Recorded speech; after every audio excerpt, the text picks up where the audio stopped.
안녕하십니까. 자, 교재 324페이지 7번 문제죠. 동시이행 항변권에 관한 다음 기술 중 옳지 않은 것은 1번 동시이행 항변권은 유치권과 달리 상당한 담보의 제공으로 소멸시킬 수 있다. 이건 뒤바뀌어 있죠. 그죠? 다시 말하면 유치권은 상당한 담보의 제공으로 소멸시킬 수 있지만 동시이행 항변권은 그런 거 없어요. 그죠? 따라서 답은 뭐죠? 1번이죠. 2번 임대차 종료 시 임대인의 보증금 반환 의무와 임차인의 목적물 명도 의무는 당연히 뭐죠? 동시 이행 관계고요. 3번 선이행 의무입니다. 자, 원칙적으로 선이행 의무자는 동시 이행 항변권 행사할 수가 없지만 선이행 의무가 이행되지 않고 있는 사이에 후이행 채무의 변제기가 도래한 경우 선이행 의무자는 동시 이행 항변권을 갖는다 맞는 질문이죠. 4번 동시 이행 항변권을 가지는 자는 이행기에 이행하지 않더라도 이행지체 책임을 부담하지 않는다는 질문은 맞는 질문이죠. 자, 이런 취지죠. 자, 동시 이행 항변권이 인정된다면 이행하지 않더라도 정당한 이행 거절인 거예요. 따라서 이행하지 않더라도 이행지체가 아니다. 채무불이행이 아니고요. 5번 판례에 따르면 동시 이행 항변권 이를 주장하지 않는 한 효력이 발생하지 않으며 법원이 직권으로 고려할 것은 아니다 나와있죠. 그럼 법원이란 말이 나왔으면 이건 뭐예요? 소송상의 문제죠. 다시 말하면 일반적 현실에서는 실생활에서는 주장하지 않더라도 인정이 되는 거예요. 다시 말하면 4번처럼 주장하지 않더라도 있는 것만으로도 이행지체가 되지는 않지만 만약에 소송에서 문제가 되는 경우에는 반드시 뭘 해줘야 돼요? 주장을 해줘야 되기 때문에 5번도 맞는 질문이 되는 거죠. 8번은 그래도 답은 뭐죠? 1번이 답이 되죠. 한번 풀어보시고. 그 다음 9번 문제입니다. 판례가 동시이행 항변권을 인정하는 경우가 아닌 것은 1번 부동산 매매계약이에요. 자, 매매계약은 물론 쌍무계약이니까 쌍방의 의무는 당연히 동시행 관계고 특히 잔금 지급과 이전 등기가 뭐죠? 동시행 관계죠. 답은 뭐죠? 1번은 뭐죠? 맞네요. 2번 임대차 계약이 종료가 됐을 때 목적물의 반환과 보증금의 반환은 뭐죠? 동시행 관계죠. 3번 채무이행의 확보를 위하여 어음을 발행한 경우에 채무이행과 어음의 반환 의무인데, 자, 이건 이런 얘기입니다. 을이 갑에게 1억을 빌려주면서요, 담보로서 갑으로부터 어음을 받아줬어요. 이렇게 담보 목적으로 어음을 받아두는 경우에는 좀 크게 받습니다. 예를 들어가지고 1억 빌려줬으면 한 1억 5천 이렇게 받아요. 이게 왜 담보로서 효과가 있냐면 만일 갑이 약속한 날에 돈을 안 갚으면 을은 이 받아둔 어음을 돌려버리겠죠. 그러면 갑은 나중에 얼마를 갚아야 돼요? 1억 5천을 갚아야 되니까 이게 강력한 담보로서 작용을 합니다. 이게 뭐예요? 채무이행의 확보를 위하여 어음이 발행됐다는 얘기인 거죠. 자, 근데 갑이 나중에 1억을 가져왔어요. 그러면 이 어음을 어떻게 해요? 돌려받아야 되겠죠. 만약에 어음을 돌려받지 않고 돈만 갖게 되면 잘못하면 얼마를 날려요? 2억 5천을 날리잖아요. 따라서 이것은 동시이행 관계입니다. 따라서 3번은 뭐죠? 맞는 질문이고요. 여기서 하나 추가로 기억할 것은 뭐냐면 원래 동시이행 항변권이 인정된다면 이행하지 않더라도 이행지체가 아니에요. 채무불이행이 아니에요. 근데 여기서 우리 판례가 아주 특이하게 판시하고 있는데 돈을 갚는 것과 담보 목적으로 교부된 어음을 반환받는 것은 동시이행 관계니까 어음을 돌려주지 않는다면 돈 못 갚겠다라고 거부하는 것은 가능하지만 약속한 날짜에 안 갚는다면 갑은 을에게 이행지체 책임을 져야 된다는 것이 우리 판례의 입장입니다. 꼭 기억해 두세요. 자, 그럼 이렇게 되겠죠. 자, 동시이행 항변권이 인정이 되면 원칙적으로 이행지체가 아닙니다. 다만 담보 목적으로 교부된 어음에 반하는 경우에는 동시이행 항변권이 인정되긴 하지만 이행지체 책임은 부담한다는 것까지 꼭 기억해 두시기 바랍니다. 자, 넘기셔가지고 4번 질문이죠.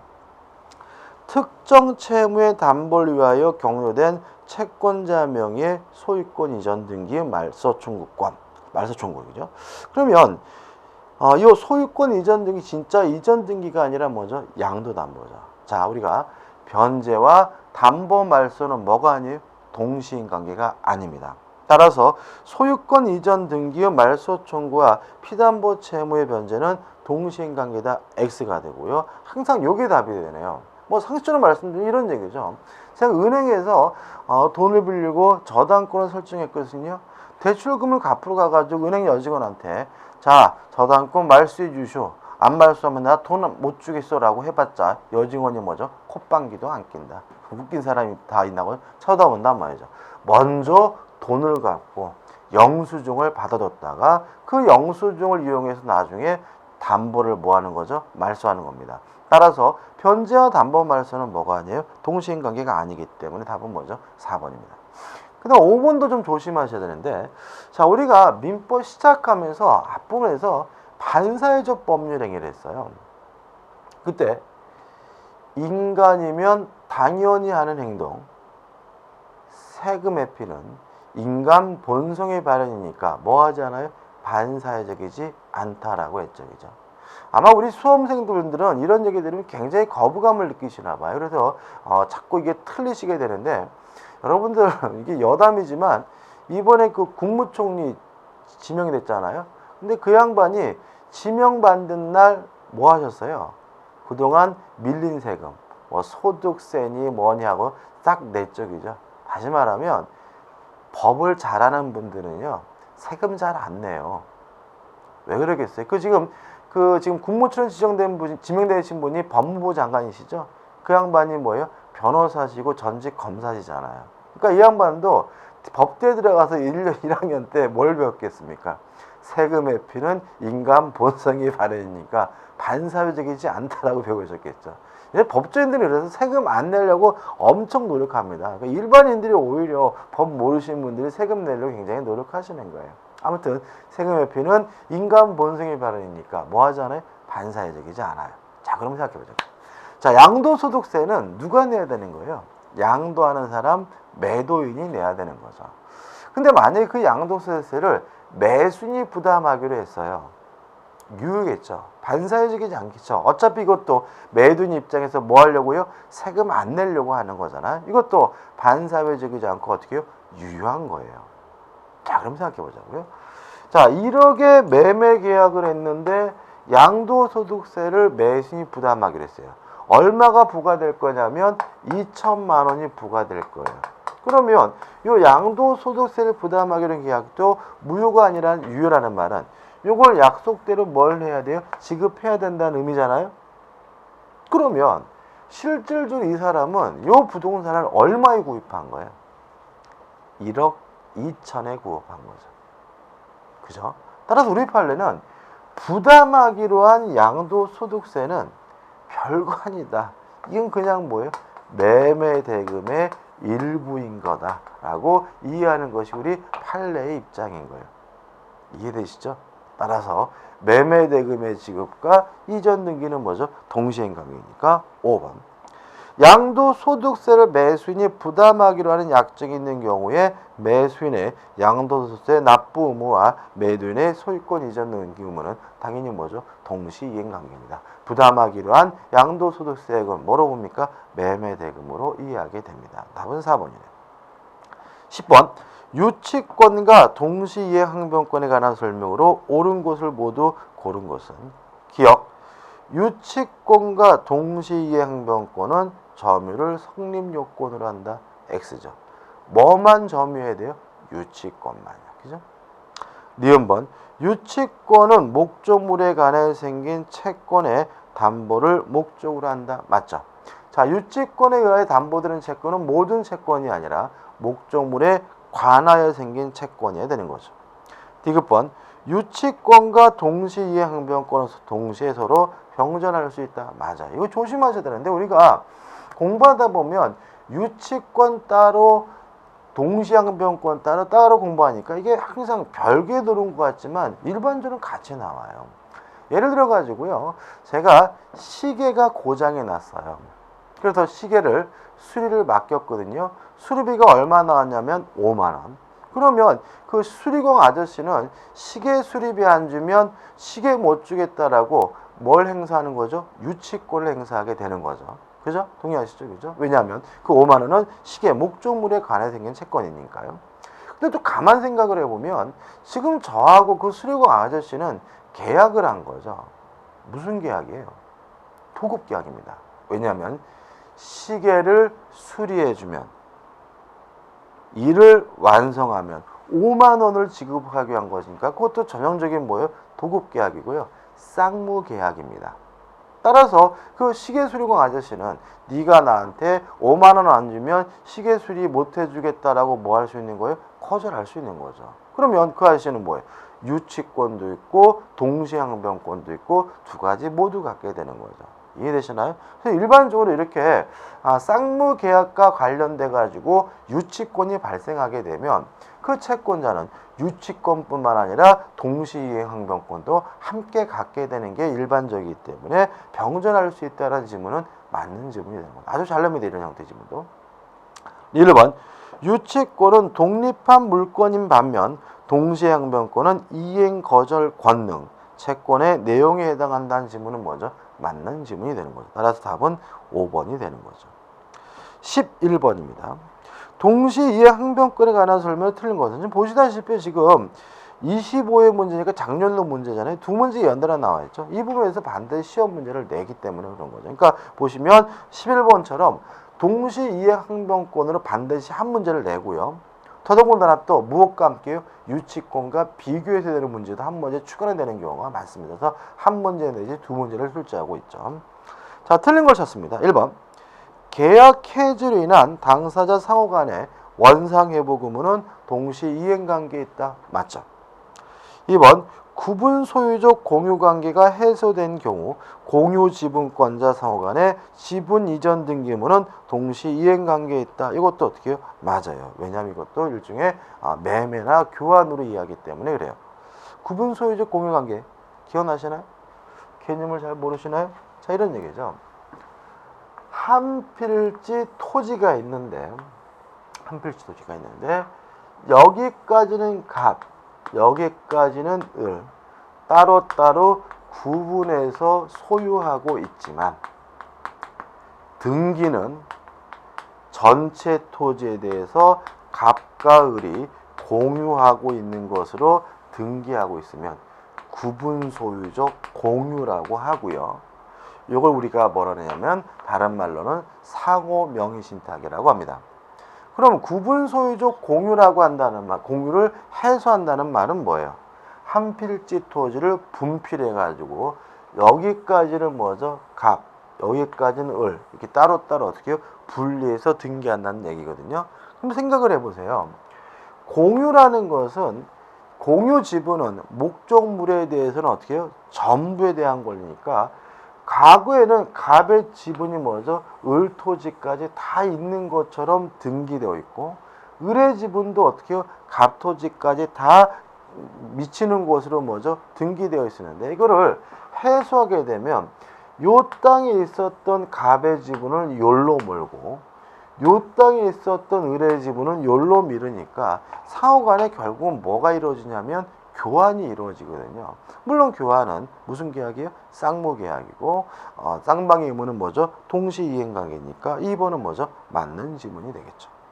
3번 임차권 등기 명령에 의해 등기된 임차권 등기 말소 의무와 보증금 반환 의무는 동시이행관계에 있다. X입니다. 아까 전강의 때도 말씀드렸지만 이거는 동시행관계가 아닙니다. 왜냐하면 우리 판례는 요 임차권 등기 명령에 의한 임차권 등기는 단순한 임차권 등기가 아니라 저당권, 담보권으로 이해하고 있기 때문에 이렇게 해석하고 있다는 거 주의하시 바랍니다. 다시 말씀드리면 변제와 담보 말소가 동시이행관계가 아닌 것처럼 요 임차권 등기의 말소도 동시이행관계가 아닙니다. 답은 3번이죠. 4번 동시이행관계에 있는 어느 일방의 채권이 양도되더라도 그 동일성이 인정되는 한 동시이행관계는 물론 존속하고요. 5번 일방 당사자가 선이행 의무를 부담하더라도 상대방이 채무이행 곤란한 현저한 사유가 있는 경우는 동시이행변권을 행사할 수 있다는 질문도 맞는 질문이고 반복됐던 질문이죠. 답은 3번입니다. 12번입니다. 옳지 않는 것을 찾네요. 1번. 자, 매매계약은 쌍무계약이죠. 따라서 매매대금을 지급하는 것과 이전 등기를 하는 것은 동시이행관계예요. 자, 이 등기는 완전한 등기여야 합니다. 따라서 그 등기에 뭐 가압류가 되어 있다면 어떻게 해요? 그 가압류를 말소하고 등기해 줘야 되고요.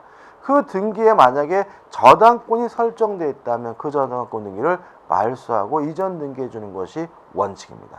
1번. 매매 목적 부동산의 제3자 명의의 가압류 등기가 되어 있는 경우 특별한 사정이 없는 한 매도인의 소유권 이전 등기와 아울러 위 가압류 등기의 말소 의무도 매수인의 대금 지급 의무와 동시 이행 관계에 있다는 질문은 맞는 질문이 되는 거죠. 2번. 동시 이행 항변권을 쌍무계약 이외의 경우에는 확장하기 위해서는 양채무가 동일한 법률 요건으로부터 생겨서 공평의 관점에서와 결론적으로 이행시킴이 마땅한 경우여야 한다. 맞는 질문이긴 한데 뭐 추상적이니까 큰 의미는 없겠죠. 그 다음에 5번. 이전 등기와 대금 지급은 뭐죠? 동신관계이죠. 자, 근데 문제는 뭐냐면 건물을 샀는데 건물이 미등기 건물이에요. 그러면 어떻게 돼요? 그 등기를 보존 등기를 하고 이전 등기를 해줘야 되겠죠. 따라서 3번. 건물 매매 계약에서 매수인이 잔금 대금 지급 의무와 매도인의 소유권 이전 의무는 원칙적으로 동시 이행 관계에 있고 이런 특별한 사정이 없는 한 미등기 건물의 경우에도 마찬가지이다. 맞는 지문이고요. 따라서 미등기 건물이라면 보존 등기를 한 후에 이전 등기를 해줘야 되는 것이죠. 4번입니다. 자, 여러분들 이제 우리가 좀 조심할 것은 뭐냐면 해제가 되면 원상 회복을 하고요. 원상 회복을 할 때는 반드시 금전인경 반드시 뭘 붙이냐면 이자를 붙여요.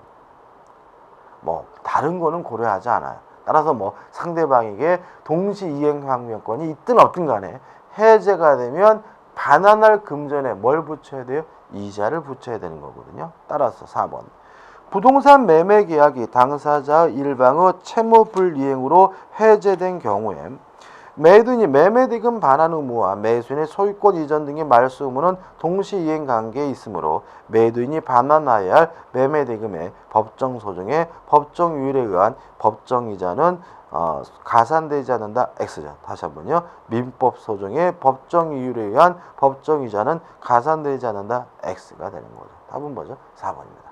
5번. 임대차가 종료가 됐을 때 목적물의 반환과 보증금의 반환은 동시 이행 관계입니다. 자, 13번입니다. 동시 이행 항변권과 관한 설명전 판례 입장과 다른 것은인데 1번이 답이거든요. 요거예요. 담보 목적으로 거부된 어음을 반환하는 것과 변제하는 것은 뭐예요? 동시 이행 항변권이 인정되지만 무엇은 부담해야 돼요? 이행지체 책임은 부담해야 되거든요. 따라서 결과를 보시면 동시 이행 항변권을 행사하지 않더라도 원인 채무 이행기가 도구한 사실만으로 원칙적으로 그 채무에 대한 이행지체 책임을 지지 않는다. X예요. 이 경우에는 동시 이행 항변권이 인정되더라도 무엇을 부담합니까? 이행지체 책임을 부담한다는 거 꼭 기억해 두시기 바랍니다. 넘겨보시면 2번입니다. 2번도 중요한데 자, 이런 문제입니다. 손해배상 채무, 손해배상 채권이 있어요. 이것이 동시 이행 관계인지 유치권인지를 어떻게 따질 것이냐. 그 손해배상 채권을 발생시킨 원래 채권을 기준으로 하는 거예요. 예를 들어 가지고 보증금에 반하는 동시행 관계잖아요. 그러면 보증금을 제때 주지 않아서 발생한 손해배상금이라면 그 손해배상금도 뭐예요? 동시이행 관계인 거예요. 자, 필요비 유익비는 뭐예요? 유치권이잖아요. 따라서 필요비 유익비를 제때 주지 않아서 발생한 손해배상 채권이라면 그 손해배상 채권도 뭐인 거예요? 유치권인 거예요. 다시 한번요. 손해배상 채권은 유치권일 수도 있고 동시이행 항변권일 수도 있습니다. 무엇을 기준합니까? 원래 채권을 기준합니다. 따라서 원래 채권이 유치권이면 손해배상 채권도 유치권이고요.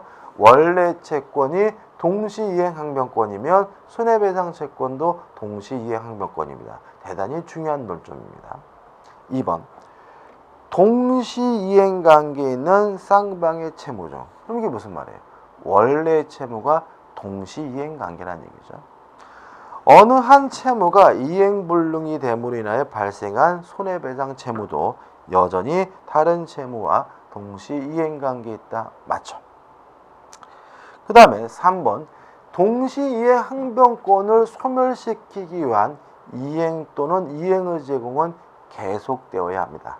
따라서 한 번 이행 또는 이행의 제공이 있었다는 이유로 수용지체에 빠진 사람도 더 이상 이행 또는 이행의 제공이 없다면 여전히 동시이행 항변권 행사하는 것이 가능하기 때문에 3번은 맞는 질문이고 기억해 두시기 바라고요. 4번. 자, 이 4번도 좀 조심하셔야 되는데 목적물의 반환과 보증금의 반환은 동시이행 관계예요. 따라서 만약에 보증금을 돌려주지 않는다면 목적물 반환을 거부할 수 있겠죠. 그러면 계속 살 수 있네요. 월세는 줘야 될까요? 자, 이 문제입니다.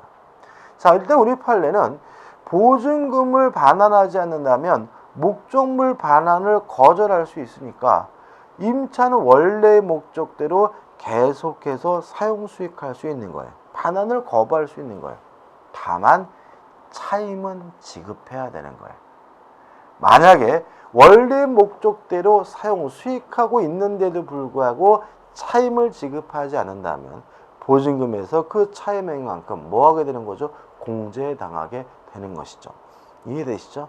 자, 여기서 좀 주의하실 것은 동시이행 항변권이 있고 그 차임을 지급해야 되고 지급하지 않으면 공제된다는 말의 기본 전제는 뭐냐면 임차인이 원래 목적대로 사용 수익을 해야 된다는 거예요. 만약에 원래 목적대로 사용 수익하지 않고 있다면 차임을 지급할 필요도 없는 거고요. 공제할 필요도 없는 거죠. 자, 이런 얘기입니다. 제가요, 치킨집을 하는데 계약 기간이 끝났어요. 관두고 싶은데 이 인간이 보증금을 안 줘요. 그럼 계속 뭐예요? 치킨집 할 수가 있고요. 그 대신 뭘 줘야 돼요? 월세는 줘야 된다. 이런 얘기잖아요. 근데 문제는 장사가 안 돼가지고 문 잠가놨어요. 그냥 반환만 거부하고 있지 치킨집을 안 해요. 그러면 차임 뭐 할 필요 없는 거예요? 지급할 필요가 없다는 취지인 거예요. 한번 읽어볼게요. 임차인이 임대차 계약 종료 이후에도 동시이행 항변권을 행사하여 임차 건물을 계속 점유하기는 하였으나 이를 본래의 임대차 계약상의 목적에 따라 사용 수익하지 아니하여 실질적인 이득을 얻지 못한 경우는 차임 지급할 필요가 없는 거잖아요. 그로 인하여 임대인에게 손해가 발생하였다 하더라도 임차인의 부당이득 반환 의무는 성립되지 않는다는 질문은 무슨 취지인지 정확하게 이해해 두시기 바랍니다. 그 다음에 5번. 토지 임차인이 지상 건물에 관하여 매수 청구권을 행사했어요. 자, 이런 지상물 매수 청구권은 형성권이기 때문에 매수 청구하는 순간 쌍방간에 뭐가요? 매매계약이 성립됩니다. 물론 매매계약은 뭐죠? 쌍무계약이니까 이제 쌍방의 의무는 당연히 뭐죠? 동시이행관계겠죠. 계속 보시면 임차인에게 임대인에게 매수 청구권이 행사된 건물에 대한 명도와 소유권 이전 등기를 맞춰주지 아니하였다면 임대인에게 그 매매 대금 지급에 대한 지연 손해금을 청구할 수가 없다. 왜요? 쌍방의 의무는 동시이행 관계니까 네가 안 하면 나도 못하겠다. 동시에 항변권 행사할 수 있으니까 더 이상 시원손해배분을 지급할 필요는 없겠죠. 자, 이 문제가 좀 13번 문제 좀 길죠. 길고 좀 양이 많지만 이 판례를 정리한다는 차원에서 여기 나와 있는 5개 지문들을 정확하게 이해하시고 좀 기억해 두시기 바랍니다. 이렇게는 문제가 안 나오지만 여기 나와 있는 1개, 2개가 떨어져 나가서 다른 문제와 결합돼 가지고 답이 되는 경우가 맞는 판례되니까 좀 주의하시기 바랍니다. 14번입니다. 위험부담에 관한 다음 설명 중 옳지 않은 것은 1번 민법의 채무자 위험부담주의는 쌍무계약에서 당사자 일방의 채무가 당사자 쌍방의 책임 없는 사이로 후발적 불능이 된 경우를 대상으로 한다. 맞습니다. 2번 종료 채권에서 특정 저되는 위험부담 문제가 발생하지 않는다. 이게 무슨 말인가요? 자, 위험부담 문제는 후발적 불능이어야 돼요. 자, 불능이라는 것은 뭐냐면 세상 모든 사람이 모두 할 수 없는 객관적 불능만이 불능입니다. 특정된 사람이 못하는 것은 그것은 주관적 불능으로서 불능이 아니에요. 좀 예를 들어서 소나타 자동차 한 대 이렇게 종류를 지정해서 매매가 됐어요. 근데 서울 시내에 해일이 쓰나미가 불어가지고 소나타가 막 쓸려 내려갔어요. 아직 불능이 아니에요. 왜요? 울산에도 있고 부산에도 있고 또 다른 소나타 자동차가 많으니까요. 근데 다만 만약에 그냥 단순히 소나타 자동차 이렇게 종류물 매매인 경우는 불능 문제가 발생하지 않는데 요 소나타라고 특정을 하면 요 소나타는 세상에 한 대밖에 없으니까 이 자동차가 없어지면 그때는 뭐가 발생할 수 있는 거예요? 불능 문제가 발생할 수가 있는 거죠. 다시 한번 해볼까요?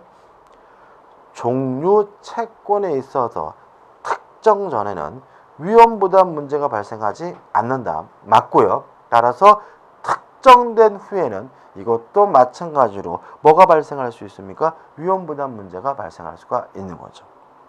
3번 주택의 매도인이 잔금을 받기 전에 미리 소유권 이전 등기 및 인도를 하여 주었는데 까지 일단 끊어볼게요.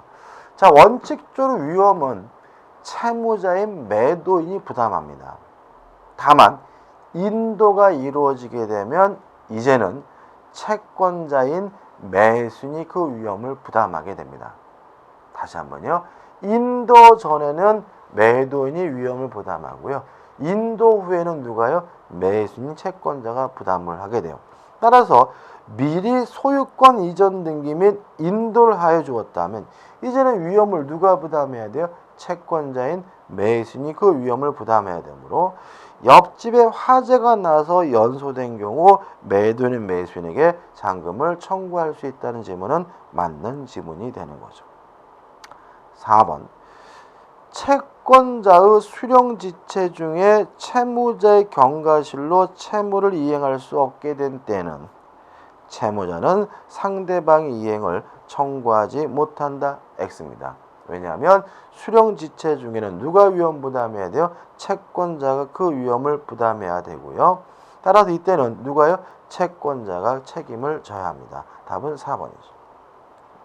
5번 쌍무계약의 당사자 일방의 채무가 채권자의 책임이 있는 사유로 이행할 수 없게 된 때는 그럼 이것도 채권자에게 뭐가 있어요? 고의 과실이 있으니까 누가 위험 부담해야 돼요? 채권자. 따라서 채무자는 상대방에게 이행을 청구할 수 있다. 맞는 질문이 되겠죠. 답은 뭐죠? 4번이고 해설에 나와 있는 이 법점은 꼼꼼히 보시면서 한번 이해해 두시기 바랍니다. 15번입니다. 특정한 건물을 갑이 을에게 매도하는 계약을 맺었는데 이 건물에 병이 방화하여 소실됐어요. 그럼 후발적 불능이고 쌍방 모두에게 뭐가 없어요? 고의 과실이 없죠. 따라서 누가 위험을 부담해야 돼요? 채무자가 그 위험을 부담하게 되고요. 채무자가 위험을 부담한다는 말은 쌍방 모두 이행할 필요가 없다는 취지가 되기 때문에 2번이 답이죠. 건물의 양도 의무는 면하고 대금 청구권도 소멸한다. 이게 답이 됩니다. 자, 넘기셔도 이제 16번이 나오죠. 계약의 효력에 관한 다음 설명이 옳지 않은 것은 1번 매매 계약이 취소되면 쌍방의 의무는 동시이행 관계고요. 2번 매매 대금의 지급과 이전 등기는 동시이행 관계인데 완전한 이전 등기를 해줘야 되므로 그 매매 목적물에 가압류 등기가 되어 있다면 가압류 등기도 말소해줘야 되겠죠. 따라서 가압류 등기를 말소하고 이전 등기해 주는 것과 매매 대금 지급이 뭐죠? 동시이행 관계고요. 그 다음에 3번 변제와 영수증에 반한 영수증은 뭐죠? 동시이행 관계고 4번 특정 물건에 대한 매매 계약이 체결되었는데 천재지변으로 그 물건이 소실됐어요. 위험부담 문제죠. 그러면 쌍방 모두가 뭐 할 필요 없어요? 이행할 필요가 없으니까 채무자, 위험부담자에 따라 매매대금의 채무자인 매수인은 대금 지급 채무를 면하지 못한다. X고요. 조심할 것은 이 위험부담 문제에 있어서 채권자, 채무자를 가릴 때는 돈을 가지고 가리지 않아요.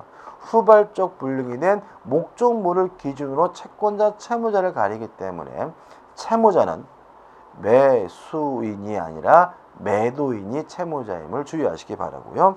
5번 쌍무계약의 당사자 일방은 상대방이 그 채무이행을 제공할 때까지 자기 채무이행을 거절할 수 있으나 상대방의 채무가 변제기 있지 아니한 때, 다시 말하면 자신이 선이행 의무자인 경우에는 그러하지 아니하다. 맞는 지문이 되겠죠. 자, 이번 강의는 여기까지 하고요. 다음 강의 때 이어가도록 하겠습니다. 감사합니다.